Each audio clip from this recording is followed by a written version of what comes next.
Hello, everyone. Welcome to episode 179 of the J Situation Podcast. I'm recording this on September 19th, 2023. How are all of you doing?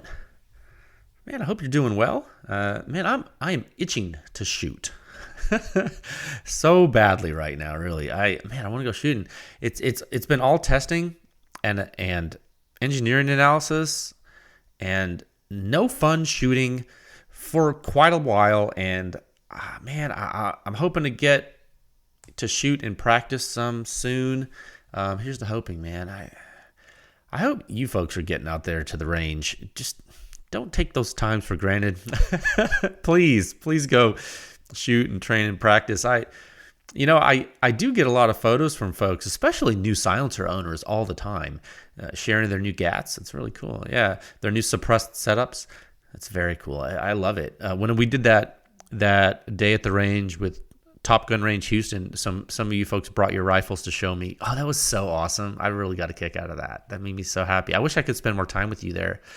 When I was there, that was cool. I always enjoy seeing photos of people's setups. I really like to see you guys having fun and shooting as the good Lord intended with silencers.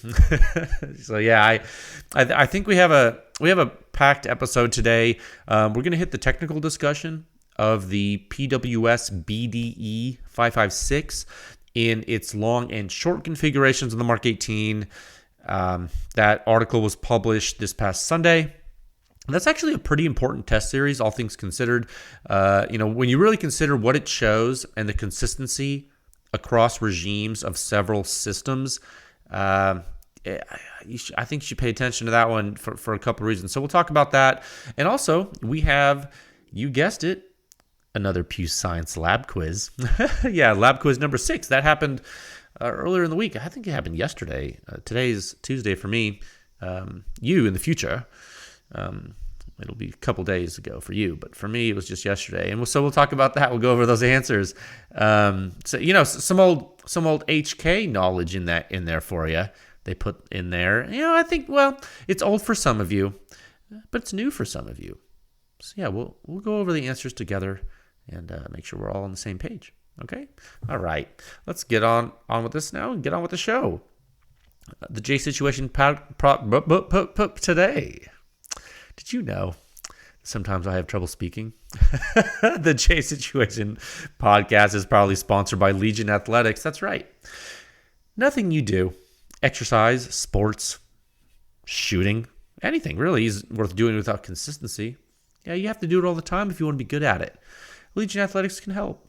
They got whey protein, pre-workout, post-workout, vitamins, all kinds of stuff. Do they have everything you need? Nah, probably not, but they have a lot of it. Okay, visit legionathletics.com. There's a link in the show notes. Code word PEWScience to save 20% off of your first order, and you keep using that code for double loyalty points. You'll end up getting a net 10% off everything going forward with the points using that code. Get strong. Be healthy. It's important. That's right. This episode is also brought to you by Top Gun Range Houston. That's right. If you're in the Houston area, and even if you're just visiting, they're worth checking out.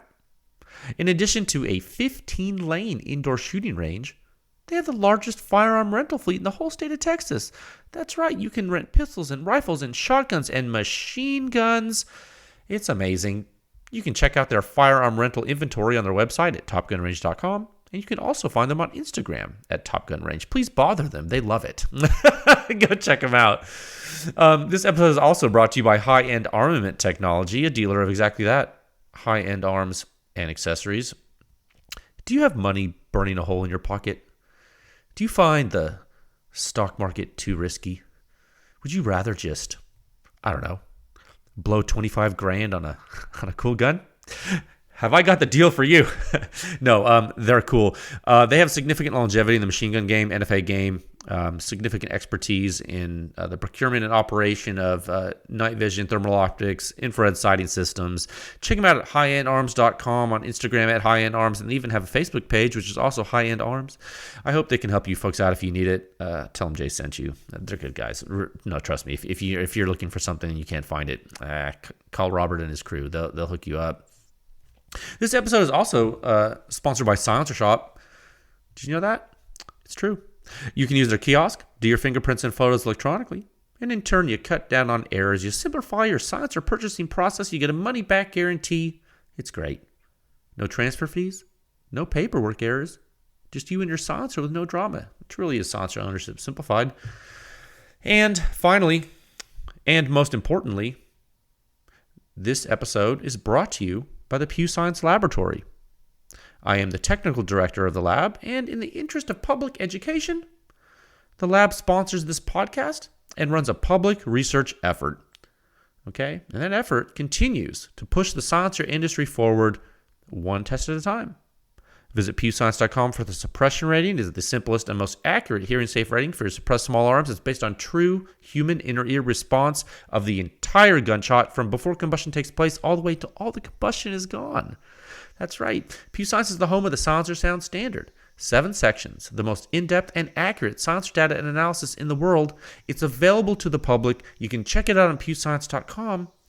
And always remember, PEW Science does not design silencers. We don't make silencers. We don't sell silencers. And we don't distribute silencers. We only test them. That's what independent means. It's important. It's very important. And you can support this podcast. You can support PEW Science and all the independent testing that you see publicly. You can support all of this effort by joining with a membership at pewscience.com. And there's a donate feature on the website. You see, this recurring thing. I don't want to do that. A couple bucks a month. Nah, I'll just give you a one-time thing. It's like, no problem. Hit the donate button. It helps. It's on the review page and the podcast page. It's every little bit helps. But you know what? Sometimes money's tight. That's real life. And something that's free doesn't cost you anything. It's just giving the podcast a good rating on your favorite podcast provider, iTunes or Spotify. Or, that lets people know that you're enjoying the podcast and that suppressed small arms are good to learn about. Just spread the word. Tell your friends. It's cool.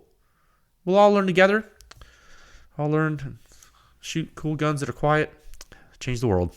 That's right. 2 topics for you today. Topic 1, the latest public laboratory white paper, Sound Signature Review 6/123, the PWS BDE 556 on the 556 MK18 SBR. Funny enough. 2 configurations were tested, just like for its big brother, the BDE 762. That's right. So this is going to be the technical discussion to complement that white paper that was published this past Sunday. Okay, so we'll go into that in topic 1. And then in topic 2, we'll go into PEW Lab Quiz number 6. Boy, howdy, there's a fever. And the only prescription is suppressed roller-delayed blowback. But don't break your gun. Yeah, don't break your gun. Can that happen? Can you break your gun? Let's go over the answers to this week's quiz to find out. How's that for foreshadowing? Let's move into topic 1 at a time of 8 minutes and 26 seconds. Okay, 1 second. Okay, topic 1, latest public laboratory white paper. Yeah. Sound Signature Review 6/123. There's a PWS, the Primary Weapons Systems, BDE 556 on the MK18. 2 configurations. Man, we've been going at it. There's been a lot of papers released recently. Man, Sunday. I'm trying not to do that, guys, but sometimes it be like that. Sometimes it do. It just do be like that. We've gotten some feedback that some folks really like Sundays for publication because it gives them more time to relax and take it all in, So that's cool. We'll mix it up. Like I said, we'll mix it up. Various days, various publications, various silencers, various hosts. It'll be an adventure. Okay, it'll be an adventure. So this article, it's another one from Primary Weapon Systems. That's right. The BDE series has several silencers in it. Didn't know if you know that. You saw the BDE 762 in Article 6/121 on 308 bolt action. Okay, so that was a modular 30 caliber rifle silencer with 4 removable distal baffles. Okay, and we tested it in its longest configuration and its shortest one. Yeah, so this time For this test series, we took its little brother, the BDE 556, which has 2 removable distal baffles, and we did the same thing we did with the BDE 762 on the 308 bolt action. We took the longest and shortest configurations of the BDE 556, and we tested them on the Mark 18. Okay, and so that's what this current article is, 6.123. There are 2 tests in it. There's 2 tests, just like there were in 6.121 for the other silencer. You get it? Cool. So again, this is a lot of data, guys, and it's a lot of analysis. It's actually pretty wild when you look at how many data points we've added to the public pedigree. Since the beginning of August, there has been 12 tests added to the Silencer Sound Standard. Did you know that? That's right. You can count them. If you go to the rankings section, if you want. August 3rd was the Tyrant 9 article, the AAC Tyrant article, which had 5 tests in it. That was 5 tests. So this past Sunday's article with the PWS BDE 556, it has 2 tests in it. That makes 12. 12 since August began, if you count all the tests up. And we're in mid-September right now. Isn't that wild? That's data heavy, baby. That's data heavy. Data and analysis heavy, son. It's not just data. It's like full technical papers, bro. It's wild. So you look at this. I'm going somewhere with this, trust. So you look at this, and you can see that the pedigree is getting really defined, right? You know how I thought about this analogy like earlier, where it's like, you know how I don't know what I've seen like this, but you're like slowly something's coming into view, and like it's a dot and a dot and a dot and a dot, and the dots keep coming, and all of a sudden it forms a picture, and you're like, oh, that's crazy. It's like that. It's like it's all coming into focus, right? The Mark 18 in general is very well understood now as a host. Wouldn't you agree? What a neat consequence, right? What a neat consequence. Like, not only do we understand a lot of the silencer technology on the market now because of all of this effort, but we understand the weapon system itself a lot, don't we? We do. And we understand how it behaves with silencers. And that's a really neat thing. That's a really neat thing to be able to say you understand, isn't it? You never understood the Mark 18 like you do now. So what we'll do is we'll go ahead, we'll take a step through this review. We'll go through it. And so what we're going to do, we're going to do dual purpose. We're going to both do it justice and also not get so bogged down that it takes forever. Okay, we're going to try to strike a balance, and we'll see where we get. Deal? Okay, deal. I'm going to try. Okay, so go ahead and pull it up. Article 6.123. I have the full article up, the member review, but you can follow along at home with the free version of the article just fine. No man, woman, or child left behind. Okay, never leave anyone behind. Okay, so bottom line up front, 36.1 composite suppression rating for the BDE 556 on the short-barreled Mark 18 in the long configuration. 36.1 composite. That means 36.0 at the muzzle, 18.8 at the ear. So right away, you're seeing something going on there. All right, you're seeing something going on there. You're like, hold that thought. Hold that thought, though.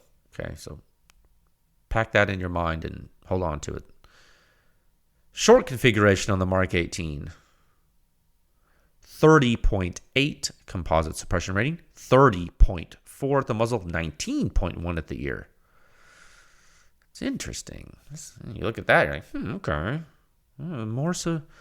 Short configuration, it's more severe at the muzzle by about a half a category. Okay. But got a little better at the ear by a tiny amount. Interesting. So, okay, interesting. So you look at this, so right away you're thinking, well, what are you thinking? I'll ask you this. What are you thinking right away? All you longtime Pew Science readers, all you members, all you longtime podcast listeners, what are you thinking? What are you thinking about this when you see these numbers? If you just looked at this, just look at the suppression rating, what would you think? Well, you think back pressure town USA, population U. Wouldn't you? You would. If you stopped reading the article right now and you only looked at the suppression rating graphic at the top of the page, you should probably be able to come to that conclusion if you're familiar with the research. And if you did, you're not really wrong. I mean, clearly there's some flow restriction going on, but what does that even mean here? Right? That might be something to think about. So we'll get into that. Okay, but I just want to put this all in perspective for you right away. Okay, so what you can do here, in the article, go ahead and scroll down. We'll scroll down past table 1. Past table 1. Past all the words, all those scary words and everything, and we'll get to figure 1. Okay, that's figure 1A and figure 1B. So what is that? That's pressure in the free field. That's right. The silencer's fingerprint in high fidelity. Yeah. One thing you already know about this silencer from the main rating graphic is that it's pretty dang quiet. Right? You know it's pretty quiet. You saw the suppression rating. Right? And in figure 1B, you can see what it's doing. You can see the sound transmission through the metal. You can see the coupled first jet and bullet shock. You can see the initial jetting, and you can see it build, and you can see it's really behaving with a ramped jet phenomena, just like its big brother did on 308. So right now, there actually aren't any surprises at all. Right? In fact, you really look at this. In fact, there's something a little striking here. It's kind of striking. The BDE rifle silencers are so related. They're so related to each other. In fact, when you really look at it, they're so related to each other that their gas momentum fingerprints are similar. You could pick these silencers out of a lineup, I think, from their fingerprints. It's like their thumbs have the little double loops. Oh no. It's a fingerprint joke. Okay? Now, if you're I don't know if you're law enforcement or no. Law enforcement people might get what it doesn't matter. So look at figure 2. If you look at figure 2, look at the impulse histories, okay? Golly, Miss Molly, man, look at those. Look at the impulse histories. If you were to look at figure 2 back in article 121 with the BDE 762 on the 308 bolt action and then squint your eyes, you might think it's the same dang silencer as this one. Wouldn't you? Just from looking at the momentum transfer potentials, the impulse. You might think it's the same dang silencer, and you wouldn't necessarily be 100% wrong. Okay, stick with me. So here's the thing. The BDE 556 is DMLS primary section, with machined proximal removable baffles. Okay, just like that, just like the freaking BDE 762 was, right? So, excuse me. So, if you want to know the difference between the two silencers, the primary BDE 556 section is bored tighter. It's dedicated to 556, okay? And it only has 2 removable baffles instead of 4, like its big brother. But that's where it gets a little interesting, because those removable baffles, as far as I can tell, they're the same in both silencers. So the BDE 556 uses 2 removable 30 caliber baffles and a dedicated 556 end cap. Interesting, right? So there you go. I think that's why you're seeing what you're seeing. The gas momentum, a lot of similar geometries here. Give it high pressure shock and blast.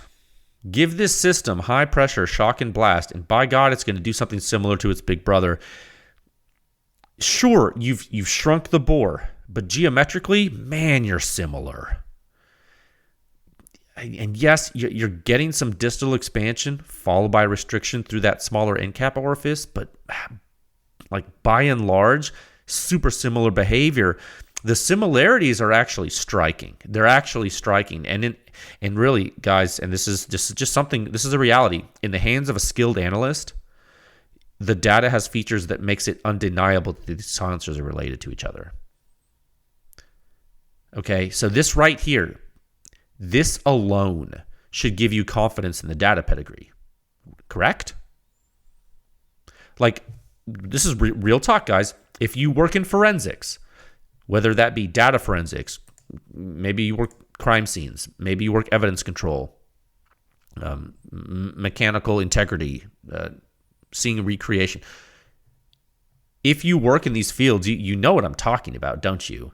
This data is consistent, guys. Significant efficacy of the pedigree is shown between these two reports. Okay, so from report 121 to report 123, significant efficacy is shown. I'm not going to go into this further than that, okay? But you can read the articles and see, okay? So I'm not going to beat that horse to death, but I do want to make it known that is real, that is there, and it's demonstrated on the website. Okay, it's very good. So you see this, so you see all this, right? You see what it's doing, and you think back to the 308 data, and you start to wonder, right? You do start to wonder, SpaghettiOs. What's happening in this silencer? Because you see the impulse, you're like, oh, very good, Jay. I understand. Very good. They're similar silencers. So you look at this and you start to think, well, but that's all well and good, but you showed us the suppression rating at the very beginning, and the shooter's ear ratings plummeted. What's happening? Why is that happening? And for that matter, what about the 308 silencer? You start to think about these things, right? So let's look at more data. Let's look at some more data. So you got to remember. Oh, excuse me. Hold on. Oh man, allergies today. You look at this article. There's two tests in the white paper, right? There's two tests in here. You got the long configuration and the short configuration. All right, so let's go. Scroll down to section 6, 123.2, and that is the short configuration test results. Okay, so the second test in the article. And if you go and scroll down to figure 5, the 5A and 5B, that's pressure. Okay, so this is the sound signatures in the free field from the short configuration. Same gun, same ammo, same silencer. We took the two end baffles off of it. We put the end cap back on, went to town. What happens? Same dang thing that happened to the BDE 762 when we shortened it on 308. That's what happens. So when you look at the fingerprint of the short configuration of the BDE 556 in figure 5 here, figure 5A and 5B, that pressure in the free field, you can immediately see that, sure, it's higher amplitude. Yes, it's higher amplitude, but the very early time jetting is of similar shape to the other configuration of the silencer. And you start to think about this, that's very interesting, because then in later time, something happens. You get a little rowdy. Right? A little uncontrolled. Not crazy, but you get a little uncontrolled. When you look at the gas momentum transfer, again, characterized by impulse histories in figure 6, you can see that you get a little bit of runaway. And then it dies down as the shot string goes on. You keep shooting it, it gets a little bit boop, boop, boop, starts to drop, step by step. So overall, somewhat similar behavior as you saw on the BDE 762 going from long to short on 308. But you got two primary differences. Between the 308 test with the BDE 762 and bolt gun and the 556 test with the BDE 556 on the Mark 18. Two primary differences. Difference A. The first A. First difference between the two was less consistency in this one when you move to the short configuration. Why? Why is there less consistency here? Well, it's a Mark 18, baby. That's why there's not a lot of baffles in the short configuration here, and you can't handle the secondary combustion. Okay. And somewhat related to that takes us to the second difference. The second difference is it gets better with age. What does that mean? It gets better as the shot string continues. Why? Why is that happening? Well, It's heating up with quickness. It's heating up quickly, fam. More sensitive to temperature changes in the stack. Smaller silencer, shorter barrel, smaller orifice. You got way faster heating. So we've gone through basically, in a gross sense, the similarities between the two different silencers in 4 different tests on 2 different hosts. And you can see that it's very clear that the silencers are related, okay? They're brothers. And you can certainly tell them apart, but you know they're related, okay? One second. You know they're related. Now, those are the gross similarities. Let's talk about how they behave when no one's watching. Okay, when no one's watching. Do they get into trouble? Do the brothers get into trouble? Yeah, they can. This is the part that gets really complicated. These guys are troublemakers here.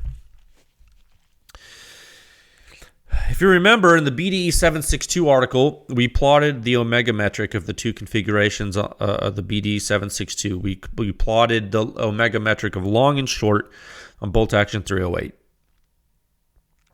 And it was a case study of omega. In that particular case, why? It was giving you direct back pressure scaling behavior because the early time shock and blast reflections near the muzzle inside the silencer and expansion chamber are very similar, okay? That environment, right where the bullet comes out, guys, that environment is very similar. The conceptual alpha parameter, the early time shock environment outside the muzzle from precursor shocks and primary muzzle blast after uncorking, that is similar in the long and short configurations. You would agree? You should agree. So, what about the BDE 556 in its 2 configurations? And what about on the Mark 18? If you were to calculate omega, which you can, because you have the plots, you have the 2 values, you have the plots, you can do it. It's math. If you looked at those 2 values, one for long, one for short, on the Mark 18, you would see that, again, the short configuration omega drops. Gas momentum climbs faster. Omega is the inverse of the momentum accumulation rate. Omega drops. Done. Math. Done. Easy. Fine. Got it. And when you look at the gross suppression ratings at the shooter's ear, when you go from long to short, that drop in omega makes sense too, right? The short configuration of the silencer did slightly better at the shooter's ear. Slightly less hazardous, right? So then you come back to the very beginning of this talk, the very beginning of the article, and you ask yourself, well, why wasn't it way better? Jay, how come? You said, Jay said, why didn't the shooter's ear suppression rating get way better? Why was it only a little better? Is it because the short configuration is also louder at the muzzle and some of that, so maybe some of that lower back pressure behavior, dropping the ejection port blast cancels out and the muzzle blast contribution keeps the shooter's ear suppression rating down at a certain level? Is that why? Well, that's one reason, absolutely. Yeah, that's clear. It's clearly one reason. But what's the other reason? What's the other reason? What is the other reason that the BDE 556 has the lower shooter's ear suppression ratings on the Mark 18 in both configurations? Why did it not get that good? Why did it not get that much better taking baffles off? Why? What's the other reason?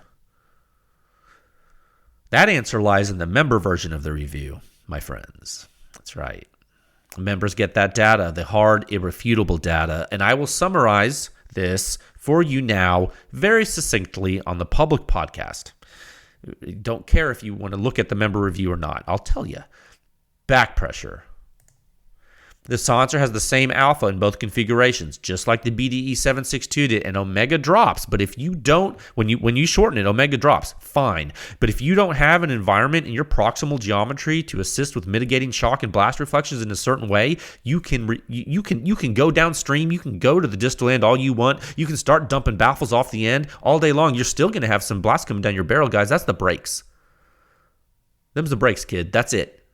Now, I mean, that's it. Sometimes you just can't. You can't do. You're not going to do anything. Now, one thing to keep in mind. Let's don't run away and start screaming, because one thing you do have to remember is that the distal baffles that are removable on this silencer, they're overboard. You remember? That's right. They're 762 baffles. So what are you doing when you're removing those guys? Are we still increasing flow rate? Well, of course. You saw the drop in omega characterized by the steeper slope in figure 6A compared to figure 2A. So physically, there's gases coming out of the silencer faster. Yes, that's physics. That's definitely there. But this thing has a 556 end cap.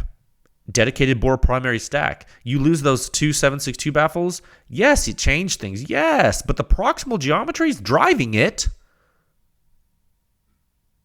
There's nuance here, guys. You see this? You see why the omega metric is simplified and useful and heavily nuanced with caveats? It's a research tool, guys. Research parameter. Understand what this stuff means in context. Okay, you have a lot of power. You have a lot of power here, guys. The suppression, the suppression rating, and for that matter, even some of the bolt carrier kinematics in this article, it should show you.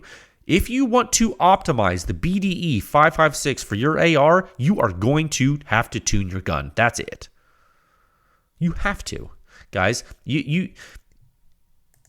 This is it. You can't remove baffles and get super duper happy fun time, can you? No, you're going to tune the gun. It doesn't matter if you remove the baffles or not. That's what this article shows. Can tuning a gun work to improve the signature to the shooter and reduce operator hazard? Can tuning the gun do that? 110% absolutely. Check out Maxim Defense DSX. Check out that article on the website. Then look what happens when you take it from a Mark 18 and you put it on a tuned Mark 18, the DSX Surge. That's article 6111. Remember what happened there? How many articles was that ago? 12 articles ago or something like that? That's crazy. Yeah. Remember what happened when you tune a Mark 18? Pepperidge Farm remembers.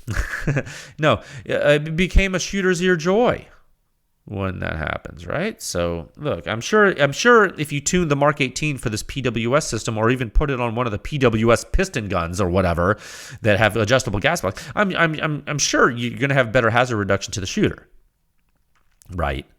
And I'm sure we'll look at that eventually. But of course, you understand this now. Okay, does this make sense, guys? Makes sense what I'm telling you? Yes, we drop omega when we remove the baffles. Yes. But omega's not the only thing that controls this stuff. Okay? It's important, guys. It's a function of the whole silencer. This is straightforward. This should be straightforward to you. You know, you guys have been here before. You've got the t-shirt. Okay? And if you don't remember you being here before, 1 second. If you don't remember being here before, I'm going to pull out our map and I'll talk about a case in which you were here. You were totally here. You just don't know it. You just don't remember. I'll cite a source for you right now, and it's a recent one. There's a user on Reddit, and he's a Pew Science member. He made a really great point the other day publicly. It was public. And the reason I know he's a Pew Science member is because the point he made was when he was using the member data visualization tool in the members ranking section. It's the graphing tool below the table. When you go to the member ranking section, it's a different section. And if you scroll down all the way past the rankings table, there's another tool. It's a graph. And members, you all have access to that. What this gentleman did is he filtered by Mark 18. And then he selected Otter Creek Labs as one of the manufacturers, and then he also selected PWS as another. That's all he selected. And what did he get when he plotted that there in that tool? It showed him 4 data points, didn't it?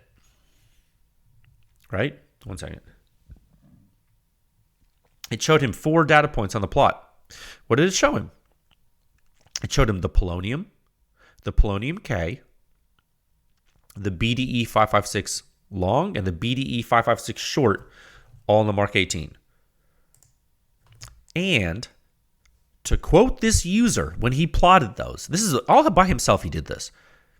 To quote this user, what he said, they are in lockstep with each other.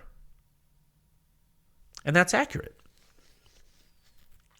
You have 4 data points with 4 silencer configurations that have high back pressure, and their muzzle and ear suppression ratings for dedicated bore 556 silencers are comparable and almost scalable, right? And the silencers are significantly different in design and momentum transfer behavior, but the end result is just really similar hazards, isn't it?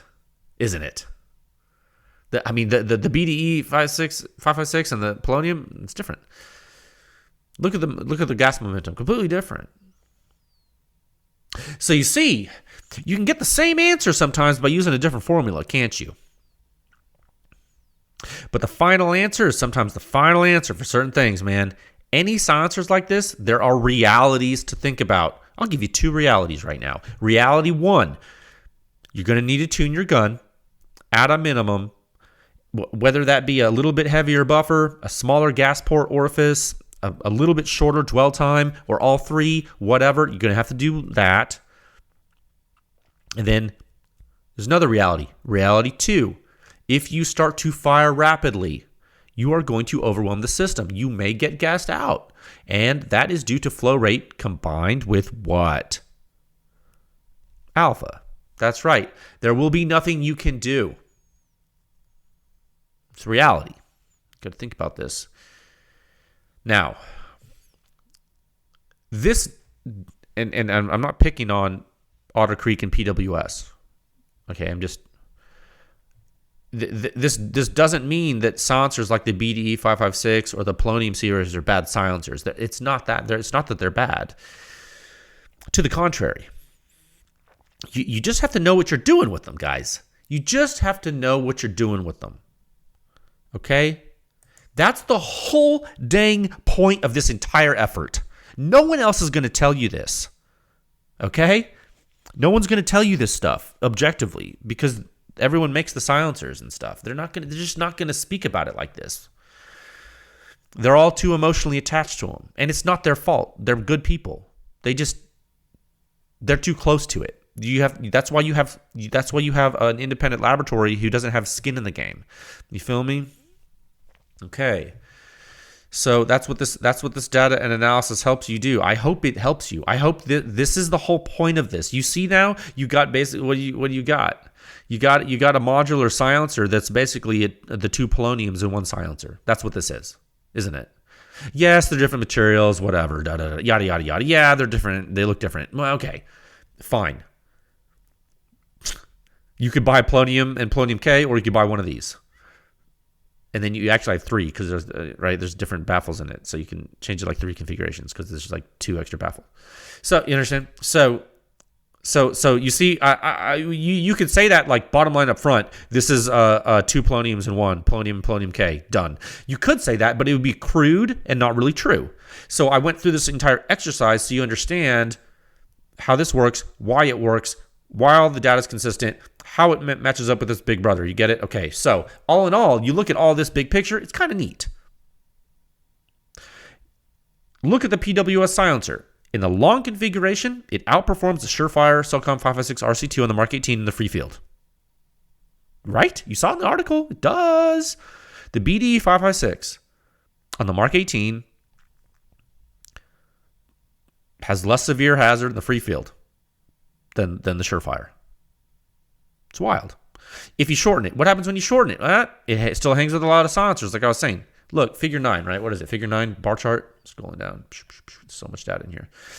Yeah, figure 9. Look at that. bar chart. If you were to imagine if you were to tune the gun for this thing, you're going to do pretty well overall. It's in the data. So you can see, we can see it. We can see it, guys. Okay, been there. Got the T-shirt. We know that how this works. Why? You got the T-shirt when you looked at the DSX Surge from Maximum Defense. Remember? Someone asked me the other day. They said, "Hey Jay, why is the DSX Surge not in the table in the chart with everything else?" And what I said was, I told them it's because that's a Mark 18 chart, and we can't put the DSX on the Surge in that chart because it won't be fair. It won't be apples to apples, right? We just have the DSX on the Mark 18 in that chart. You understand? And that gentleman agreed. He understood. That's not what that graph is for. If you really want to make a comparison between apples and oranges and bananas and all kinds of stuff like that, go to the rankings table. Yes, that's right. Go to the rankings section, member or free. That's sortable, filterable. That's what that table's for. What the suppression rating does, at the muzzle and ear, that helps you classify all your fruit on a level playing field. It's good stuff, right? I like oranges a lot. Just me, always have. So lets me do that. Oranges are good. Yeah, so it's cool, man. I got right here in front of me BDE 556 modular silencer, 2 removable baffles. That means 3 configurations, right? It's titanium, DMLS in the first parts, traditionally machined in the removable parts, the removable distal baffles, that is. Supporting up front, interesting, shorter and lighter than the larger BDE 762. Use this thing on 556 if you want, down to basically Mark 18 barrel lengths. And that's what it was tested on. Lightweight, pretty quiet for what it is. That's what the data shows. Like I said, it's pretty much like a polonium and polonium K. I mean, that's pretty much what it's doing, right? In one silencer. So yeah. That's the BDE rifle series. It's kind of neat. Kind of flexible silencer. Again, modular. Some people like the way it looks. It's kind of unique looking. PWS is definitely doing a lot of stuff, man. And the BDE rifle series is not the only series. There are other BDE silencers. There's many. There are other animals. So stay tuned for those too. So yeah, that's right. There's all kinds of stuff out there with these guys. Again, it's interesting. I have the distal end in front of me. Curved cones, symmetrical notches there and everything, and they're all smooth. Machining's fine. It has like little notches in there. You can use the wrench to take it apart, things like that. It's pretty standard assembly. So yeah, stay tuned for more from them. I mean, big thanks to PWS as always. Really good folks, very professional. It's a pleasure to work with them. We do appreciate them trusting our lab to perform the work. Also, PWS is a Pew Science corporate member. That's very nice. It's pretty based. So we do appreciate that support for the research. That really does help us out. And I hope that everyone who listens to this understands the silencer a little bit better than you did before. Okay.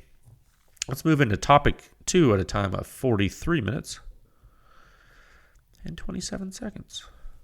Okay, 1 second. I mean, I hope that talk helped, guys, on the BDE 556. I mean, it's a lot of data when you think about it. You know, two configurations of 2 different silencers and 2 different hosts. That's a lot of PWS data for this design. That design is very well characterized now publicly. Isn't that wild?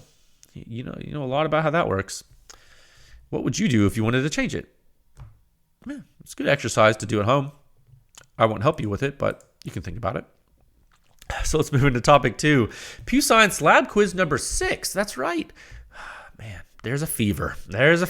And the only prescription is suppressing an MP5. No, don't break it when you do. Another week, another quiz. Yeah, this is another chance for all of you folks to flex your brain muscles. Right? It's a chance to flex your brain muscles, and flex them you did.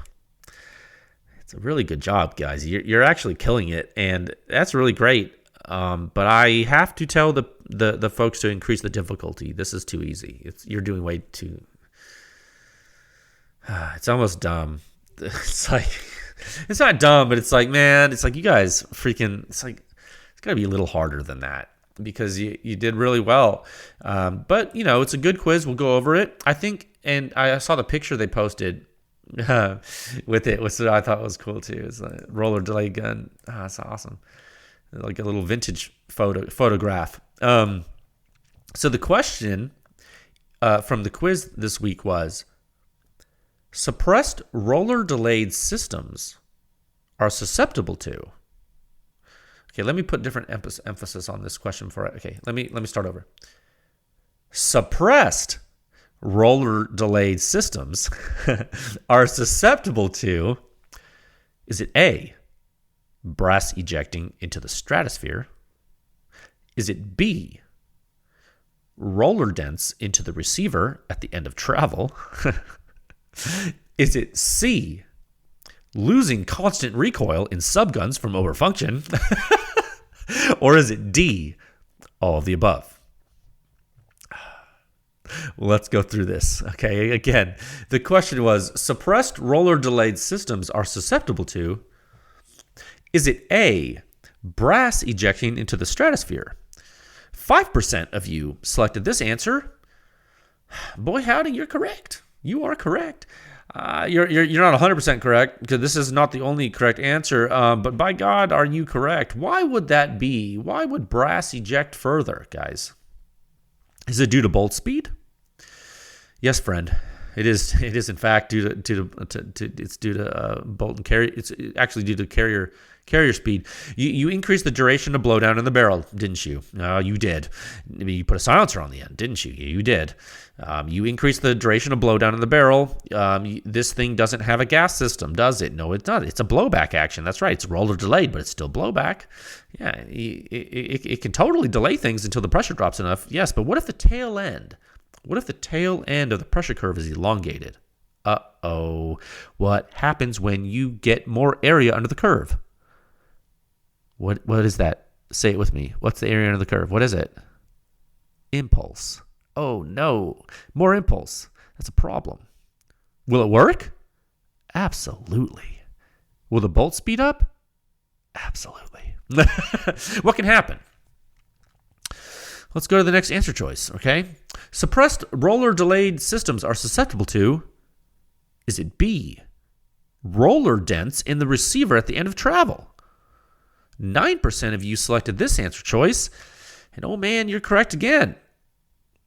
Congratulations. What happened?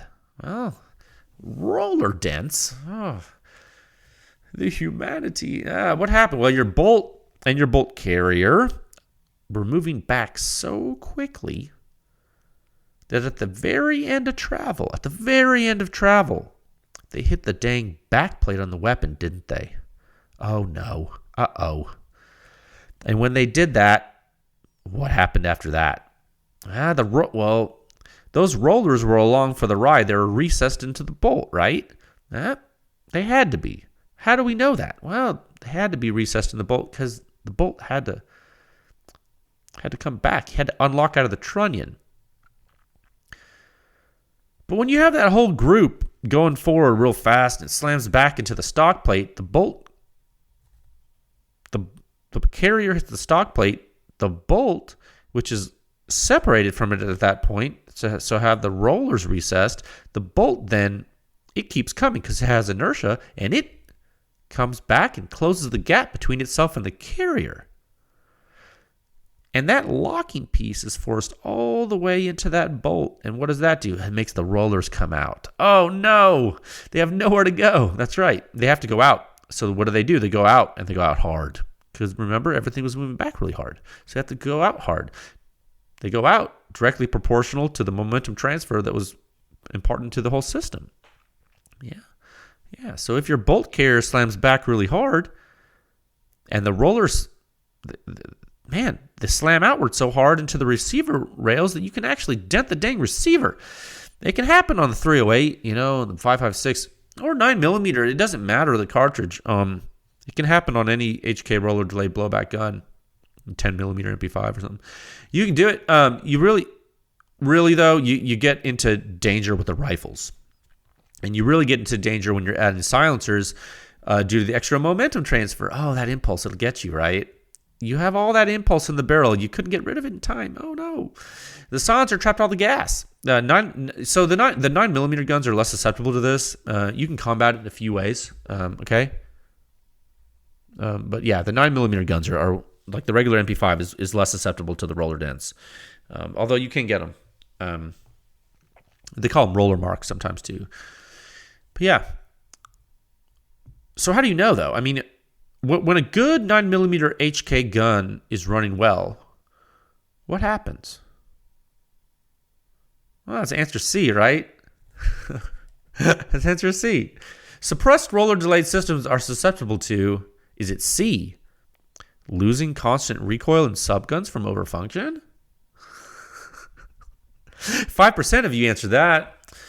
That was also correct. That's right.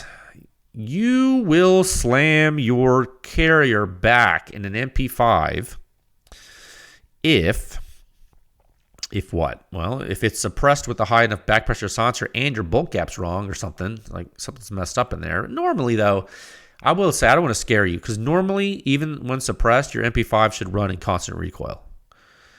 What does that even mean? Do you guys know? So, it like when the carrier goes all the way back, but it stops without actually hitting anything, and then it comes forward. It's coming back, and it's like, it's like going back. It's like, you understand? I don't know. That's a very technical way of explaining that. This is onomatopoeia. Carrier goes all the way back.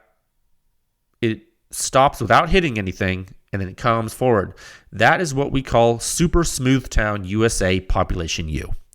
That is right. That is good subgun action, baby. That is what makes the MP5 so awesome. Well, one of the things that makes the MP5 so awesome. If you're shooting your MP5 suppressed, just make sure the carrier isn't slamming into the stock plate. That's all you got to do. As long as it isn't, you're probably not severely overfunctioning, and you're good. There's all kinds of things to do that.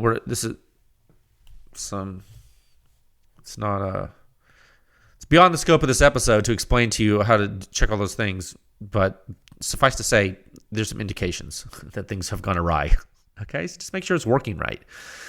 So when you look at this final answer, suppressed roller delayed systems are susceptible to, is it D, all of the above, all of those three things we answered? Yeah, the answer is D. The answer to the quiz is D. When you put a silencer on a roller gun, you could have all these different problems, frankly. And that's what they were trying to tell you. Okay? That's what they're trying to tell you. All of these things, these phenomena, make suppressing roller guns risky. But if you understand the system, and if you understand locking pieces and rollers and bolt gap checks and ammo and silencers, if you understand all this, chances are you're going to create a great running system. And then if you have an MP5 or an MP5 clone or something, it's going to be one of the best silencer hosts that exists, guys. It's just when you start moving to these rifle cartridge guns, be careful. What are you going to need? Well, I'm going to need to think a lot, and you might need some high flow rate on your silencer. Oh, that's right. And guess what? This answer D, 81% of you chose this answer. 81. That's basically 100. Just round up. You know what I'm saying? 81% of you picked all the above. So this quiz was too easy. This is actually the best percentage of correct answer of any quiz we've ever done. So in 6 quizzes. So this is clearly too easy. But when they did it, I was like, well, that'll make a great podcast topic because I love talking about the MP5. And now they're sorry they did that. I bet they're not going to do that again. So to listen to me babble. But no. I hope that's cool. I hope, I know a lot of you really like the MP5 like I do. I love it too. I need to get started on my MP5 SD project, actually. I'm totally going to convert one of mine, so it'll be awesome. So yeah, thank you. Thank you for participating. Thank you for participating in the quizzes. It's so good to see. You know what? There was not a very high participation rate in this compared to typical. And I don't know if it's because people were scared or what, but come on, guys. Participate. Like, if you get it wrong, it's okay. It's not like I'm going to call you out or something. It's like, just please hit an answer. You can't. You don't. You scared that I'm gonna think you don't know something? Come on, I already know you don't know something. I don't know. There's all kinds of things I don't know. How do you learn unless you make mistakes? So anyway, no, I do appreciate. I'm just giving you a hard time. I do appreciate you guys participating. I think a lot of the people who've listened to this podcast for a long time know all this stuff, right? But sometimes it's good to hear it more than once. I think, what do they say? Like, you have to hear something 5 to 7 times before you really, like, I don't know. Some people do, I guess. You hear something like at least 5 times before they really retain it, maybe. I don't know. I could be wrong about that. But I think maybe a lot more people know about it now. And that's a win. I think, just to give you a personal opinion here, I do think that education is awesome.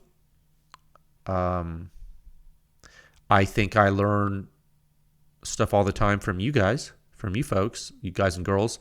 I learn a lot from your emails. I learn a lot from your messages. And to reciprocate, I hope a lot of you are learning stuff from this podcast and the articles. And it's definitely it's a neat community we've created together.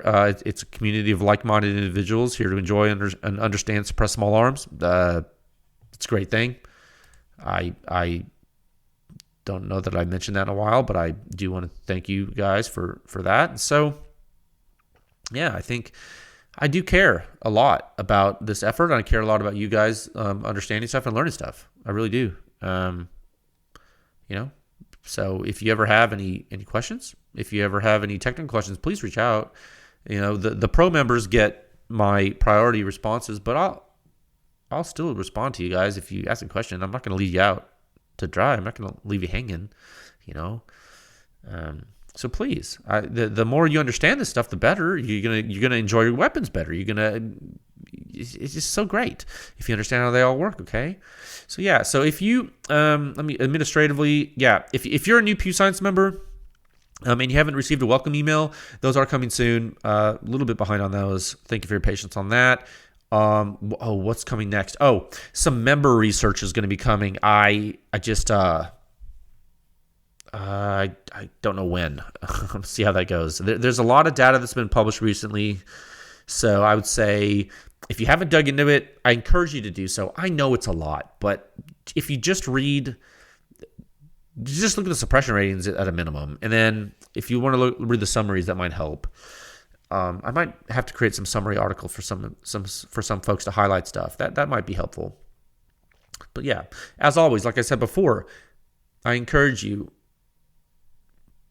read the articles. If you have questions, reach out. I'll be happy to answer them, okay? Okay, so thanks for listening.